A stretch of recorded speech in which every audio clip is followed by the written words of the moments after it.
Valencia, coordinador de este espacio de educación médica continua. Sean bienvenidos todos. En nombre de la Escuela de Medicina y Ciencias de la Salud del Tecnológico de Monterrey, les doy la más cordial bienvenida a la sesión académica de pediatría. El día de hoy continuaremos con nuestro módulo de neumología pediátrica. Tendremos al doctor Santiago Ucros Rodríguez con un tema muy particular que no todos tenemos mucha experiencia en esto. Y le voy a ceder la palabra al doctor Enrique Villarreal para que nos haga favor de presentar a nuestro ponente. Adelante, Enrique. Muchas gracias, Oscar. Es para mí un honor presentar en esta tercera sesión del módulo de neumología al doctor Santiago Ucros Rodríguez, que nos versará el día de hoy sobre edema pulmonar de las alturas.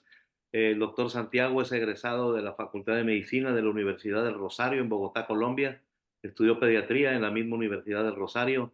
Hizo su entrenamiento en neumología pediátrica en Detroit, Michigan, en Estados Unidos, en la Universidad Estatal de Wayne y en la Escuela Colombiana de Medicina en Bogotá, Colombia. Él está vinculado a la Fundación Santa Fe de Bogotá desde hace más de 33 años y fue director de la misma durante 10 años. Él es autor y coautor de numerosos capítulos en libros y editor de 3 textos de pediatría. Es autor de más de 30 publicaciones en revistas indexadas. Tiene más de 14 años de investigación y su línea de investigación se centra principalmente en el tema que tocaremos el día de hoy, que es fisiología de la saturación de oxígeno y también el interés importante en fisiología del sueño en niños que viven en las alturas. Es investigador asociado a la Facultad de Medicina de la Universidad de Bogotá desde el año 2020 a la fecha. Y bueno, no me resta más que darle la palabra a Santiago y agradecerle infinitamente por su participación en nuestra sesión. Estamos atentos, Santiago.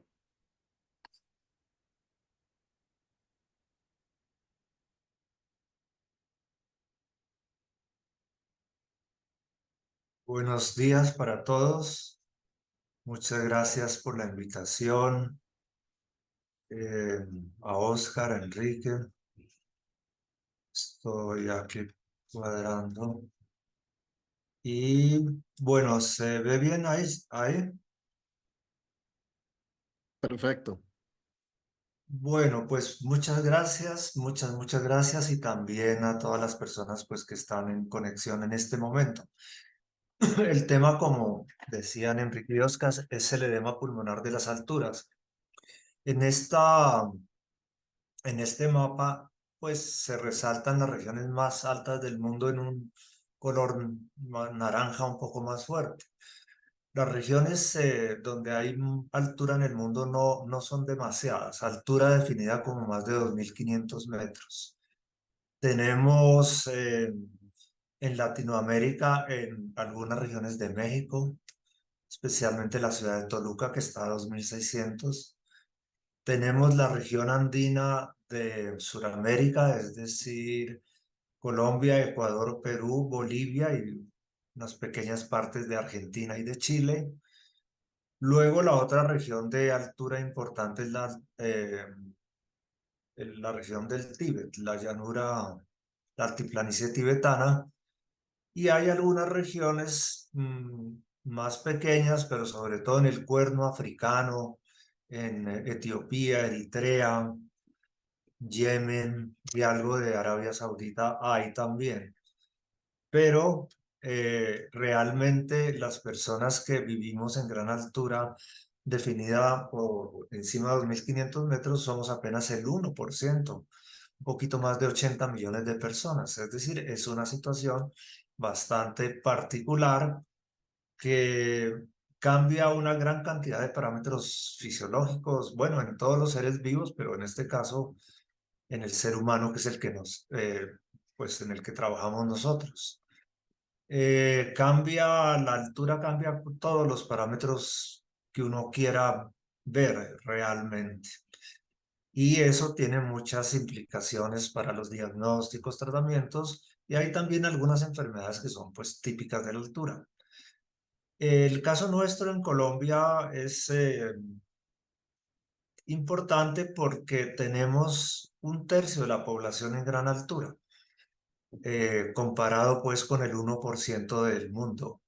Y Bogotá es la ciudad más populosa del mundo en gran altura, que en su área metropolitana tiene unos 10 millones de habitantes. Entonces, digamos, para nosotros el tema de la altura no es una curiosidad académica únicamente, sino que tiene unas muy importantes implicaciones en la práctica clínica diaria, en la salud pública, en los costos en salud, eh, que es algo que en la charla de hace 2 años yo había podido hablarlo también un poco.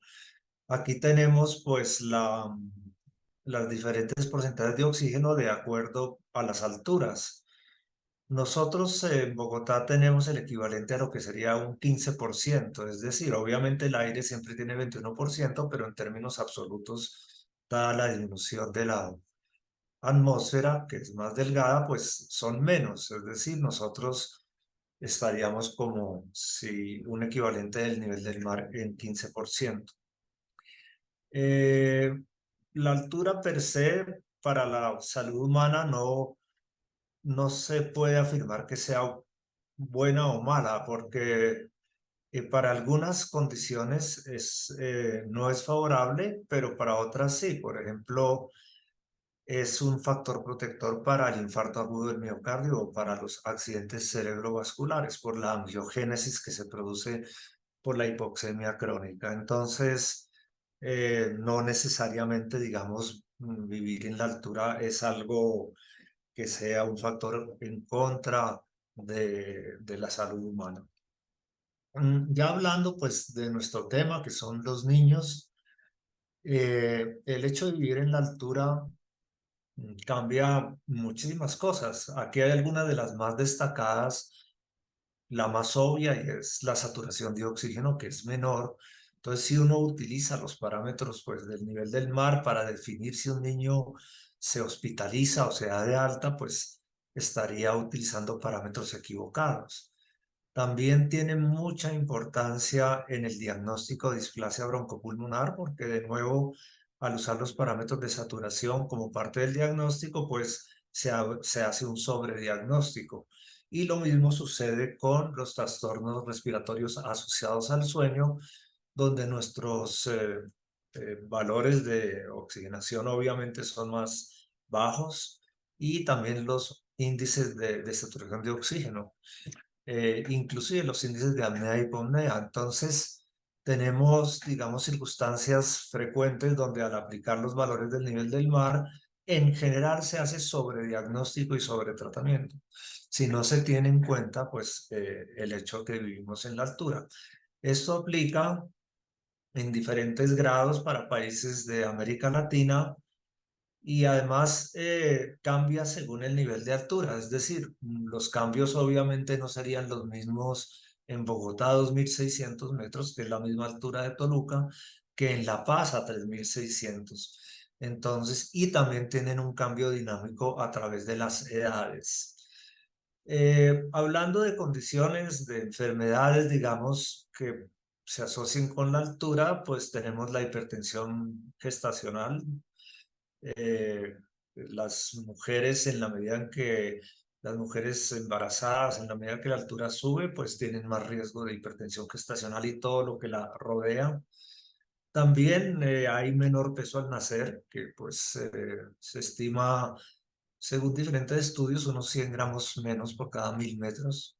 Y una condición que es la que nos concita hoy es el edema pulmonar de las alturas, una entidad supremamente particular, supremamente interesante desde el punto de vista de la fisiología pulmonar, desde el punto de vista de la adaptación a la altura, desde el punto de vista histórico también. Para entrar en el tema del edema pulmonar de las alturas hay que hacer unas cortas consideraciones previas. En primer lugar, la presión pulmonar, que estas gráficas construidas con un artículo hecho en la China, en la región del Tíbet, muestra cómo hay un punto de corte o el filo de la navaja está alrededor de 2.200, 2.300 metros. Entonces, la Ciudad de México está como ahí, en ese filo de la navaja, donde se incrementa de una forma muy acelerada la presión pulmonar en niños sanos. Aquí vemos, digamos, en la línea azul los niños de 1 a 6 meses y en la línea naranja los niños de 6 a 10 años. Los niños más pequeños tienen en general más presión pulmonar en la altura que los niños más grandes. Y el edema pulmonar de las alturas es como un marcador de qué es gran altura. En México es muy interesante ver cómo hay proporcionalmente a la población muchos más reportes de edema pulmonar de las alturas en Toluca que en la Ciudad de México, que están muy cerca y que están, digamos, a unos 300 metros de diferencia, pero esos 300 metros hacen que haya mucho más edema pulmonar. Es decir, cuando se habla de altura y a partir de 2.500 metros, cada metro cuenta.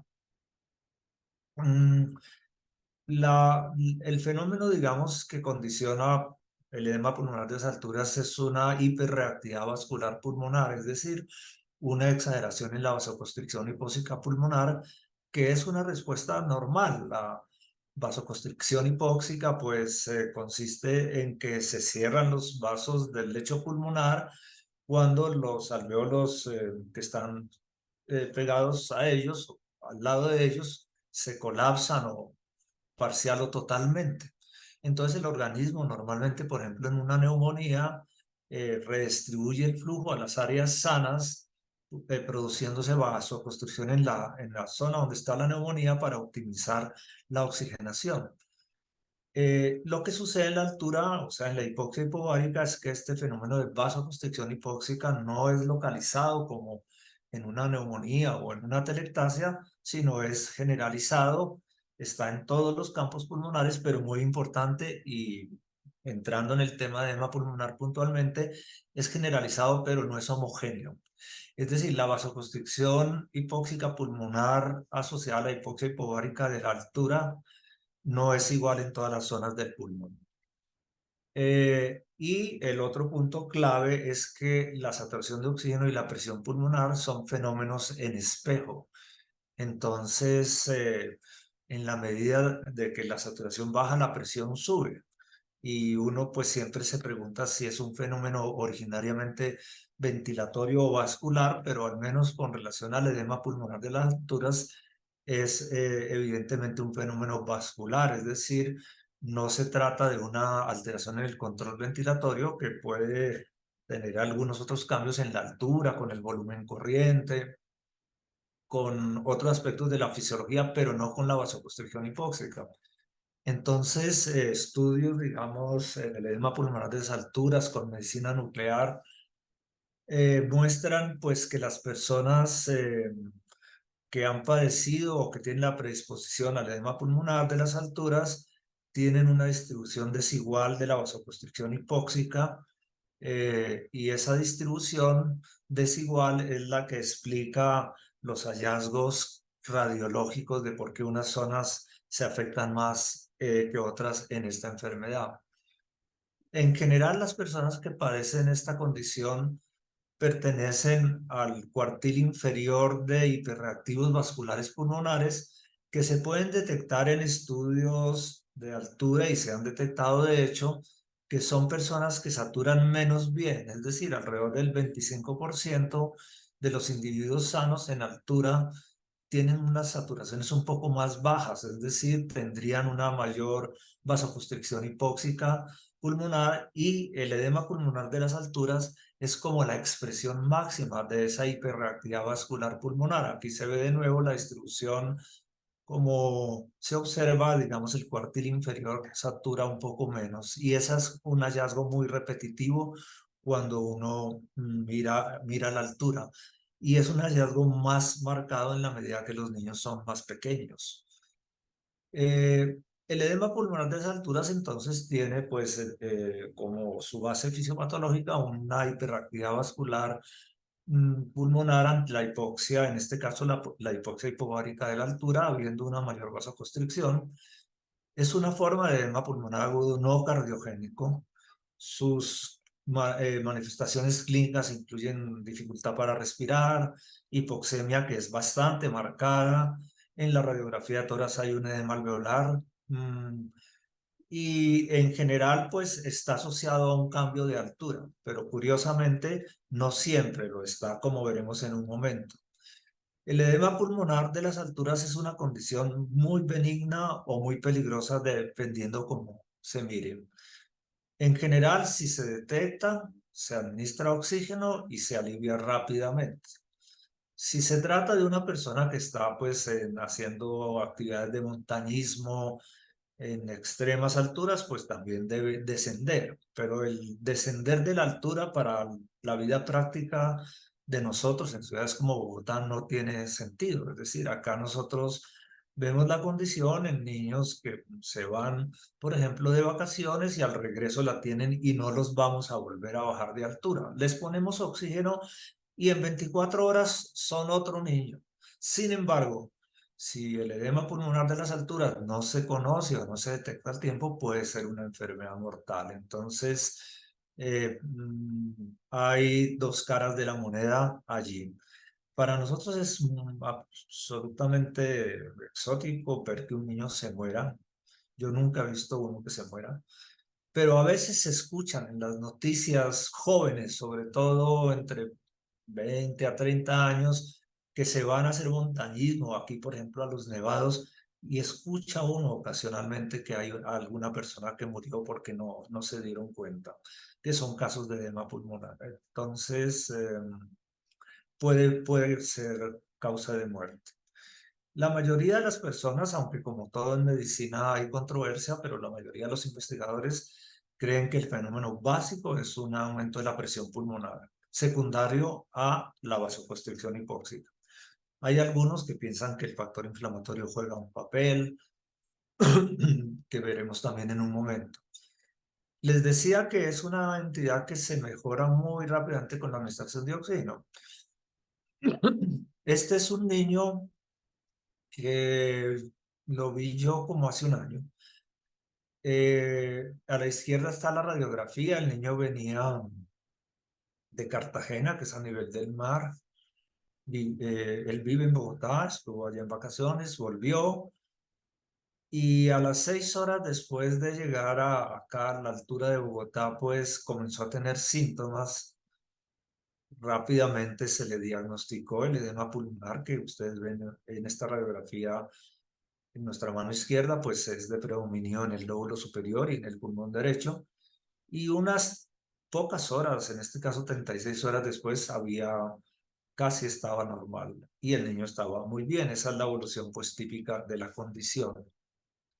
Esa hiperreactividad vascular pulmonar que caracteriza el edema pulmonar de esas alturas en general se considera o consideran varios de los expertos en el mundo que estaría mediada por niveles de endotelina 1 y de la enzima convertidora de angiotensina. Entonces, serían personas que desde el punto de vista de fenotipo e inclusive de genotipo producen más, por ejemplo, endotelina 1, que hace que haya más vasoconstricción ante la hipoxia y desencadena finalmente el edema pulmonar, que es en las áreas donde no hay esa vasoconstricción, es decir, al haber vasoconstricción en unas áreas y no en otras, las áreas que se inundan y tienen el edema son las que no tienen tanta vasoconstricción.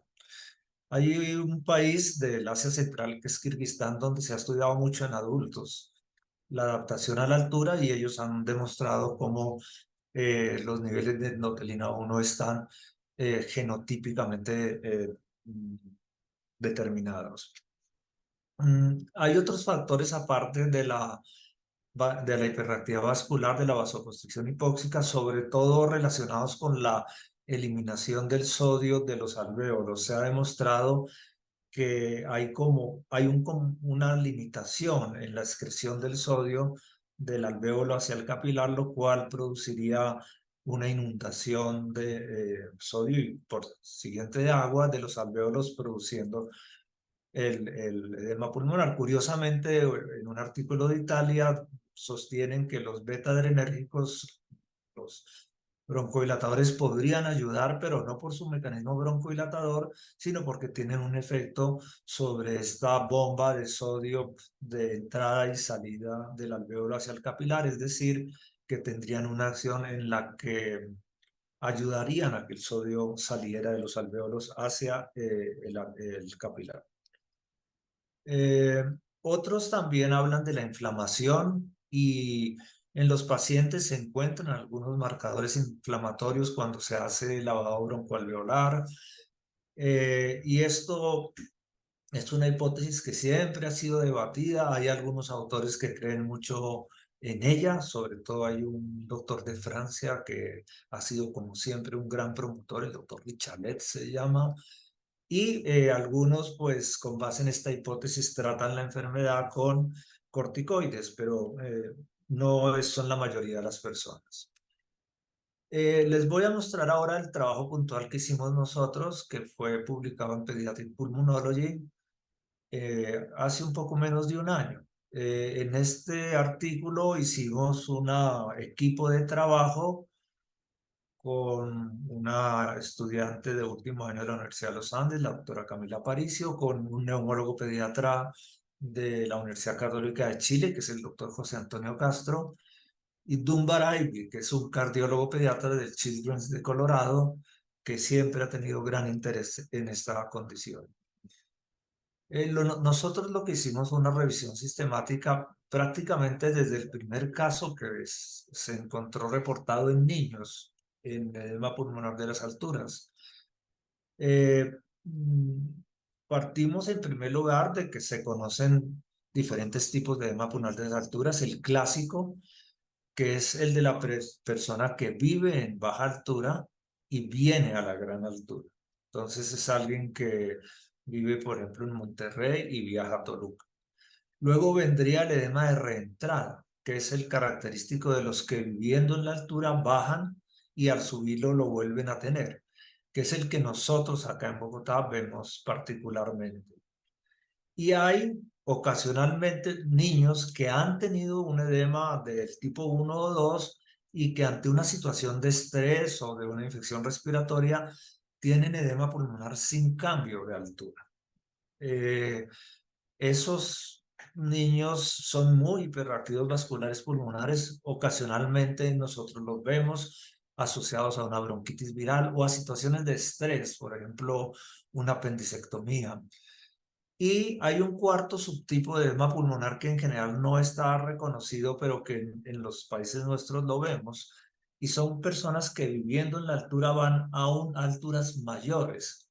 Entonces, por ejemplo, alguien que vive en Bogotá a 2.640 metros, se va al Nevado del Ruiz, que es a 4.000 metros, y lo presenta. Es decir, son individuos que están bien adaptados a un cierto nivel de altura, pero cuando se exponen a un nivel mayor presentan la enfermedad. También en el Tíbet está descrito este tipo de situación y también en el Perú está descrito. Nosotros lo que hicimos fue revisamos varias bases de datos, literatura gris, hasta julio del 22 y desde que encontramos registros, que los primeros registros son del Perú, como a mediados del siglo pasado.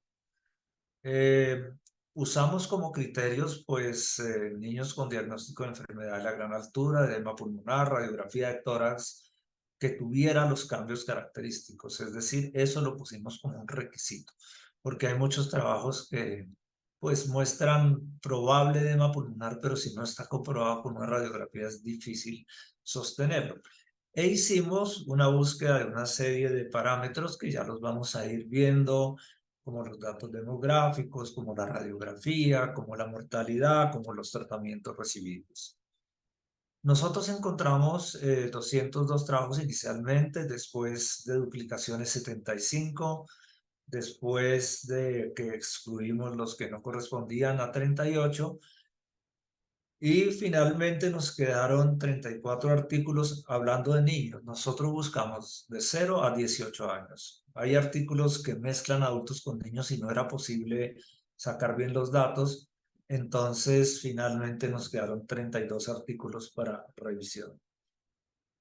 Esta tabla muestra de dónde eran esos artículos que los que más han publicado al respecto son los doctores de Colorado.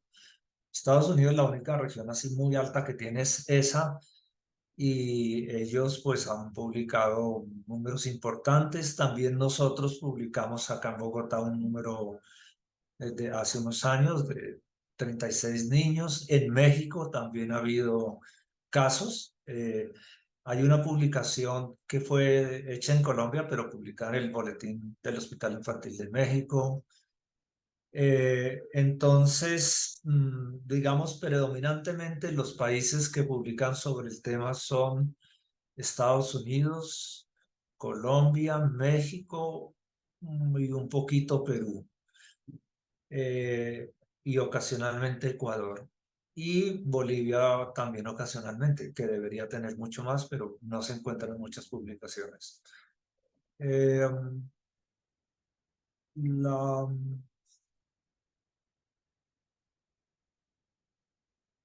Los países europeos, pues que tienen los Alpes y todo eso, también tienen publicaciones ocasionales, lo mismo que Japón.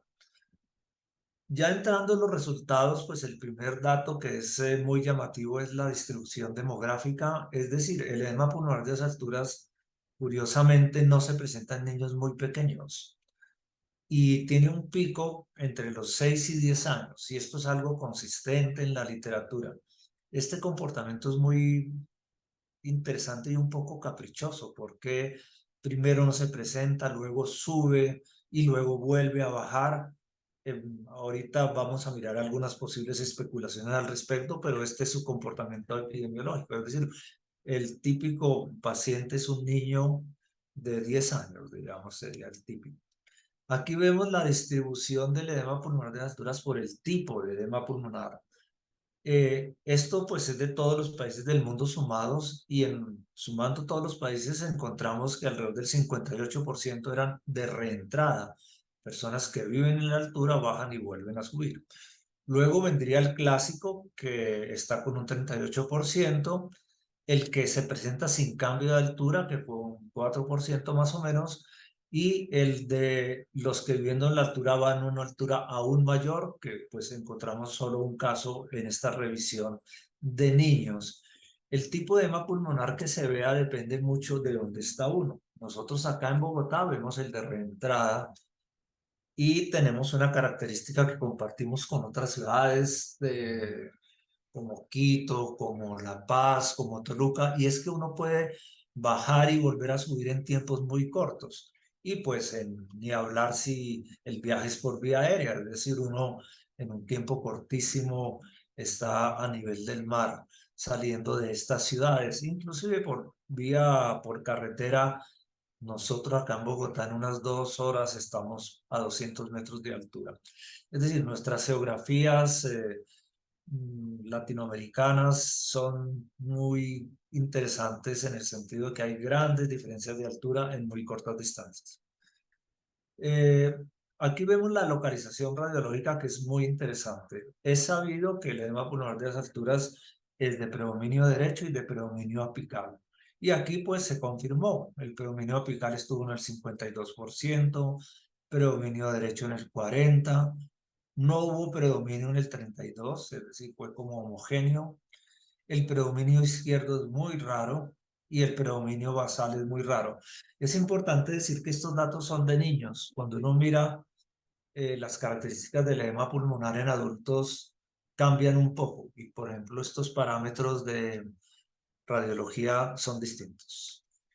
Aquí vemos algunos ejemplos. Entonces la primera diapositiva pues sería más o menos homogéneo, puede haber un pequeño discreto predominio derecho y apical. En la segunda sí hay un franco predominio derecho. La tercera muestra un componente muy homogéneo que curiosamente recuerda a la tuberculosis miliar. Y luego vemos los tags también. Entonces son ejemplos de nuestros pacientes. En 29 casos pudimos obtener la información relacionada con si había o no cardiopatías. 10 casos del edema de clásico, que eran el 36% de esos casos, tenían alguna anomalía.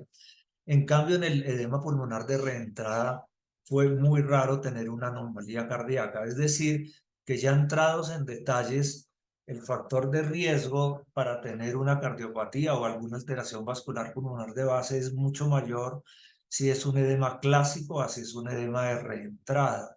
De todas maneras, siempre los niños que han tenido edema pulmonar de las alturas necesitan una evaluación cardiológica para descartar patologías de base. También, digamos, ocasionalmente el edema pulmonar se presenta en alturas menores de 2500. Se está descrito hasta alturas de 1700.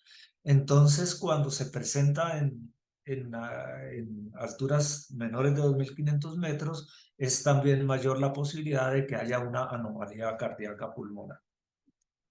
Después analizamos también el medio de transporte.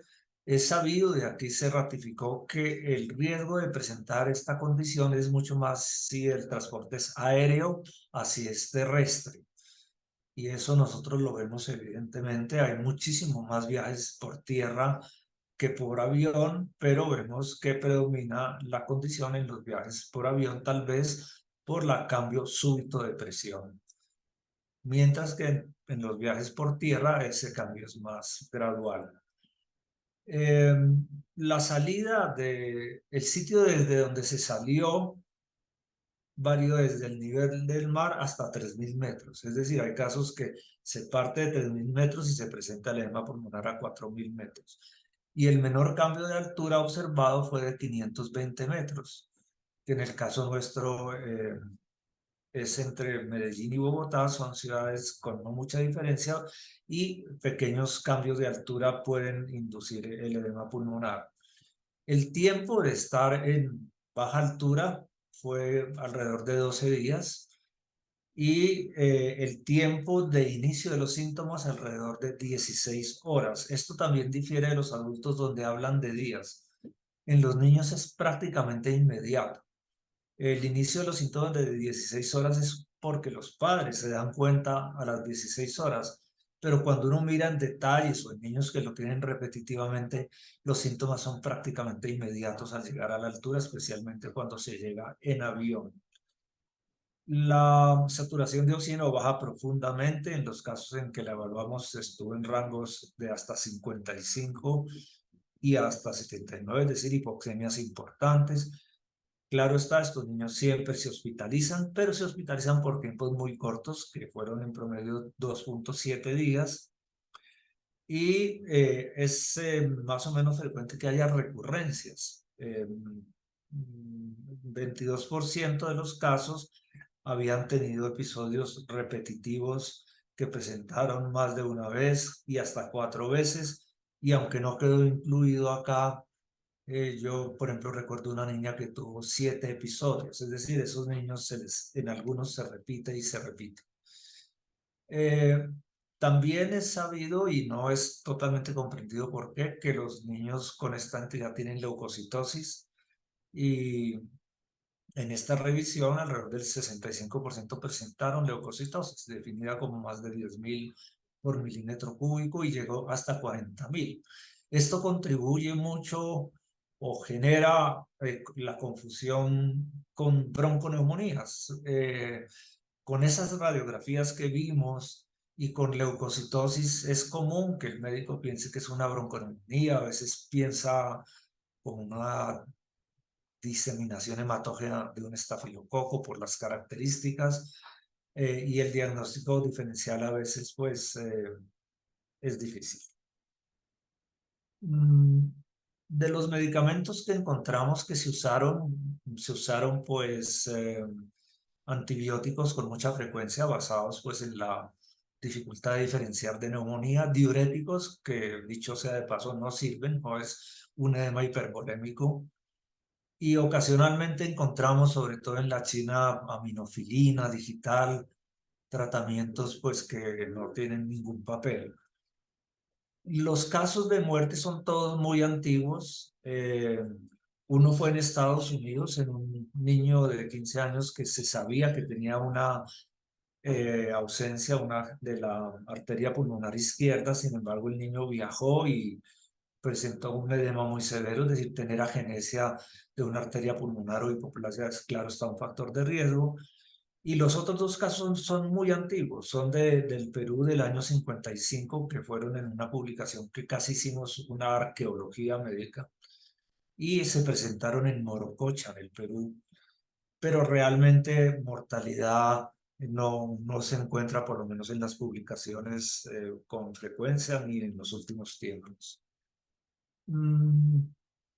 De los artículos que encontramos, el 80% son o de Estados Unidos o de Colombia. Sin embargo, no creemos que esto refleje exactamente la epidemiología, simplemente es porque tal vez hay más motivación de publicar en unas partes que en otras, pero evidentemente en países como Ecuador, Bolivia y Perú tiene que haber muchos más, pero tal vez no se publican con tanta frecuencia.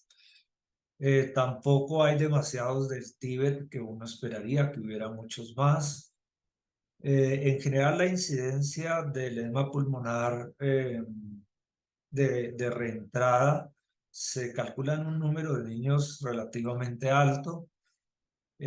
Cuando se pasa de ciertas alturas bastante extremas. Entonces, digamos, alrededor de 3.700 metros, alrededor del 6% de los niños lo presentan siempre. Es decir, es una condición que a grandes alturas se va haciendo bastante común. Si en el Tíbet es menor o publican menos, es un tema que quedaría por debatir. Por razones que son más o menos obvias, el edema pulmonar de reentrada es más común en los Andes que en Colorado. En Colorado lo típico son familias que se van allá, viven a nivel del mar y van a vacacionar, y es el edema clásico. En cambio, nosotros vemos mucho más el del que viviendo en la altura baja y regresa. Sin embargo, cuando uno mira ya las características epidemiológicas y de edad, que es mucho más frecuente en niños que en niñas, no cambia mucho si uno compara, por ejemplo, los Andes con Colorado. Por algún motivo que no es completamente claro, no se presenta en niños menores de 2 años, no hay reportes. Y nosotros acá en Bogotá no lo vemos en niños menores de 5 años. Lo que es bastante difícil de entender, porque la presión pulmonar en la altura es es mayor a menor edad. Entonces, si uno partiera de que los niños más pequeños, por ejemplo, de meses, tienen una presión pulmonar mayor en la altura, uno creería que debería haber más edema pulmonar, y no es así. Si es que tiene que haber de base un remodelamiento vascular pulmonar para presentarlo, no sabemos. Es una pregunta que creo yo no tiene respuesta.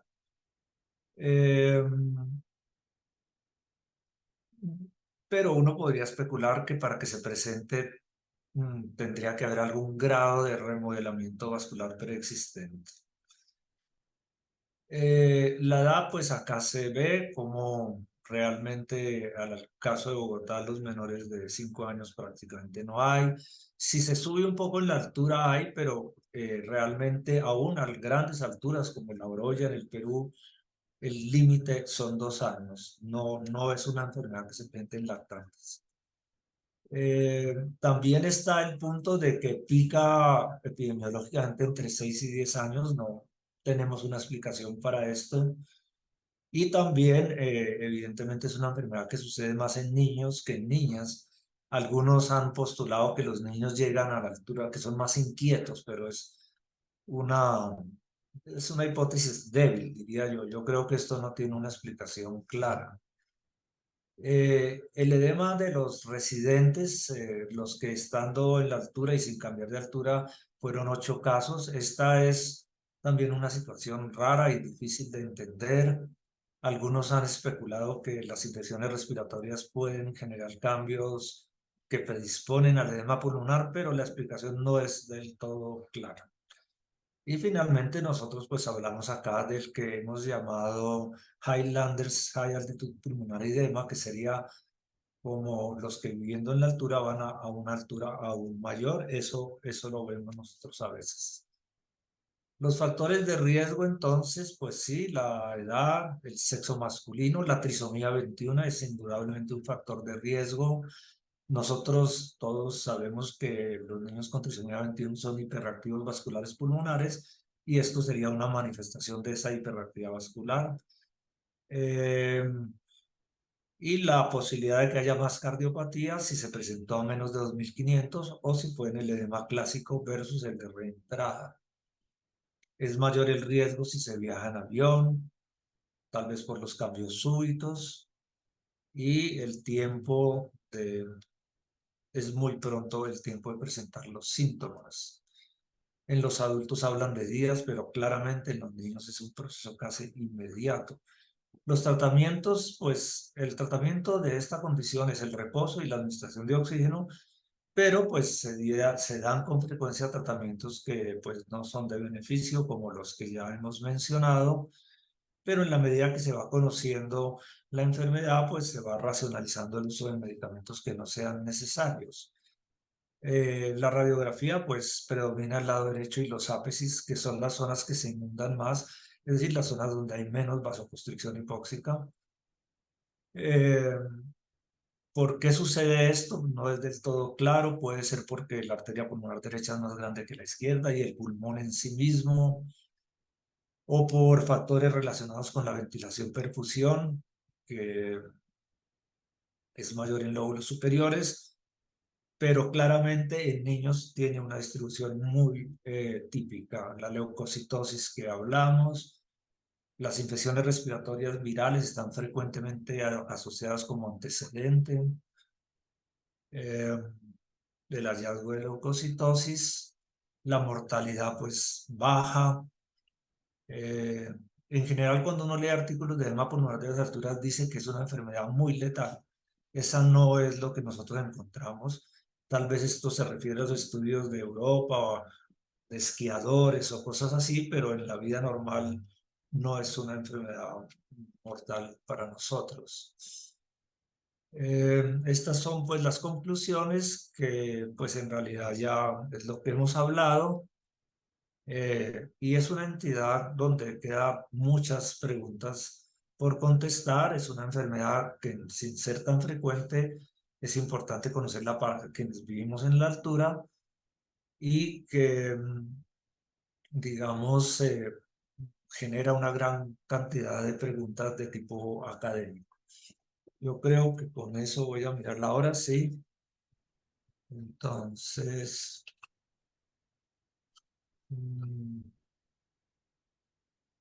yo creo, Oscar Enrique, que esta es la presentación y entonces pues sí queda un tiempo para que conversemos un poco. Sí, muchas gracias, Santiago, por tu excelente charla. Un tema, te digo, complejo, que hay que tener una alta sospecha clínica para poder acertar el diagnóstico y sobre todo con estas eh, variables que pueden ser confundir al clínico, como son la leucocitosis, los infiltrados en parches bilaterales, pudiera confundir. De hecho, una duda que surge, ¿alguna estrategia clínica para poder diferenciar en emergencias cuando llegan estos niños que regresan de un viaje a las alturas con alguna clave clínica que nos pudiera orientar? Bueno, pues digamos, una cosa interesante es que esta condición tiene picos en el año, que para nosotros son cuando son las épocas de vacaciones. Entonces, en enero y luego en junio, julio lo vemos mucho más. También, pues, mm, como la disparidad entre la radiografía, es decir, porque uno mira una radiografía de estas y uno dice, no, pues si es una neumonía, tiene que estar muy enfermo, tendría que estar en una septicemia, en un shock séptico, y no lo están. Entonces, esa disparidad o falta de concordancia entre los hallazgos radiológicos y el estado clínico del niño puede ayudar. Pero claro, y por supuesto, la principal elemento es la recién llegada del nivel del mar. Está apagado el micrófono, Enrique. Perdón, Santiago. Otra inquietud, sabemos que el óxido nítrico y el sildenafil son excelentes vasodilatadores pulmonares. ¿Alguna experiencia en cuanto a estos dos productos en esta enfermedad? Sí, digamos que cuando uno mira lo que aconsejaría, por ejemplo, un médico en Estados Unidos o en Europa, ellos usan mucho esos medicamentos. Lo que nos sucede a nosotros es una situación tan habitual de que ese mismo niño o niña sube y baja por nuestra geografía. Darle sildenafil, pues todas las veces como que termina siendo más los problemas que los beneficios. Nosotros lo que hacemos es que pues le recomendamos reposo e inclusive desde la llegada al aeropuerto, que no caminen en el aeropuerto, sino que vayan en una silla de ruedas.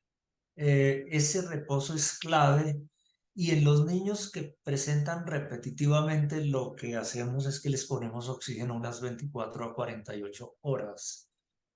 Pero sí, el sildenafil estaría dentro de las posibilidades, claro. Otra inquietud, por ejemplo, pacientes, ¿por qué los pacientes que viajan en avión, en vuelos largos, no presentan esta patología? O está descrito? No, nosotros sí lo vemos en vuelos tanto cortos como largos. Es decir, solo por motivos de frecuencia, pues la primera es niños que han ido a la costa colombiana. Luego, niños que van a Estados Unidos. Pero hay niños que vienen de Europa y lo presentan. Eh, el hecho de tener un foramen oval favorece el desarrollo de esta enfermedad o es un atenuante. El foramen oval nosotros no lo encontramos ni a favor ni en contra. Encontramos sí la CIB como un factor de riesgo, pero el foramen oval no lo mencionaban en ningún sentido, como de riesgo ni de protector. Okay. ¿Algún tipo de patología pulmonar preexistente que pueda predisponer esto en cuanto al área específica de nosotros de neumología pediátrica? Sí, digamos que ya los muy estudiosos de este tema les hacen reto de hipoxemia, y ellos sí encuentran que tienen una predisposición a la hipertensión pulmonar de base.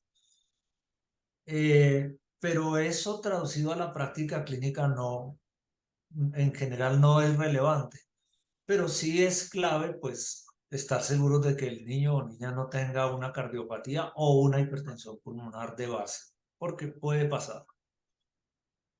Muy bien. En tu charla mencionaba que los beta 2 agonistas tienen cierto efecto diurético o en el alvéolo, vaya. Sí, Y mencionabas el salmeterol, pero el salbutamol podría tener el mismo efecto o por algún motivo mencionaste el salmeterol.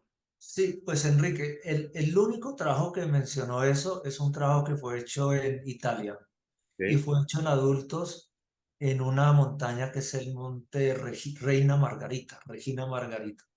Y ellos usaron el salmeterol. Entonces, teniendo pues en cuenta el riesgo-beneficio, yo te diré que yo lo uso. Ahora, el salmeterol solo no lo tenemos, entonces lo uso mezclado con la fruticasona, pero lo uso. Si sirve o no sirve, yo no sabría contestar, pero es una intervención tan... Entonces, en un niño que ha repetido y repetido, yo le pongo desde 24 horas antes hasta 72 después, 2 inhalaciones cada 12 horas de ceretide. Eh, no podría asegurar que eso sirve, pero mirando el posible beneficio contra el riesgo nulo, pues yo lo hago. Ok, sí, está muy claro. Mencionabas también que los esteroides en forma sistémica han demostrado cierto efecto de beneficio. ¿Aplica lo mismo para el esteroide inhalado? No aplica, ningún estudio lo menciona en ningún grado. Y el sistémico, pues hay grado de controversia, pero sí se menciona. Y yo creo que, resumiendo, tú nos mencionabas que teniendo la sospecha clínica, una vez que aplicas el oxígeno, la mayoría de los casos tienen una evolución benigna. ¿Algún promedio de estancia hospitalaria una vez que desarrollan esta enfermedad o es muy variable? El promedio que nosotros encontramos en toda esta revisión fue de 2,7 días. Corto realmente, corto. Muy corto. Y estos niños, por ejemplo, acá en Bogotá, cuando se sospecha y se diagnostica, casi a las 24 horas ya están sanos. Pero los dejamos 2 días como para, pues, chequear que todo marche bien. pero es impresionante cómo es de severa la enfermedad y cómo revierte tan rápido. Perdón, ¿han visto algún fenómeno tipo de rebote que al quitar el oxígeno vuelva súbitamente a presentar eso o no? No, Enrique, no se ve. Se Fíjate. alivian y se alivian. Oye, Santiago, pues no me resta más que agradecerte infinitamente esta excelente presentación. Nos has hecho un recorrido, como mencionaba Oscar, un tema que pensamos poco en él, pero hay que tenerlo en mente ahora que nuestras población tienen una movilidad prácticamente universal, entonces es un tema que tenemos que tener en mente día con día. Te agradezco infinitamente tu presentación y felicitarte por tan excelente y brillante resumen de este tema interesante. Le dejo la palabra al doctor Oscar. Muchas gracias, muchísimas gracias al doctor Santiago Cross por esta brillante presentación, como lo expresé Enrique. Muchísimas gracias al doctor Enrique Villarreal por la coordinación de este módulo y la conducción de esta sesión. Muchas gracias a todos ustedes por haberse conectado a esta sesión. No olviden llenar la encuesta de satisfacción y les recordamos que todas las pláticas anteriores las podrán encontrar en nuestra plataforma de YouTube de TechSalud. El próxima semana continuaremos con nuestro módulo de neumología pediátrica. Tendremos la última sesión que será dada por el doctor Carlos Meri, un exalumno de nuestra escuela, y será un tema también muy interesante, muy concreto, poco frecuente, que es anillos vasculares y compresión bronquial. Muchísimas gracias a todos y que tengan un excelente día. Hasta luego. Gracias nuevamente, Santiago. Gusto. Gracias. Gracias, feliz día. Igual, felicidades.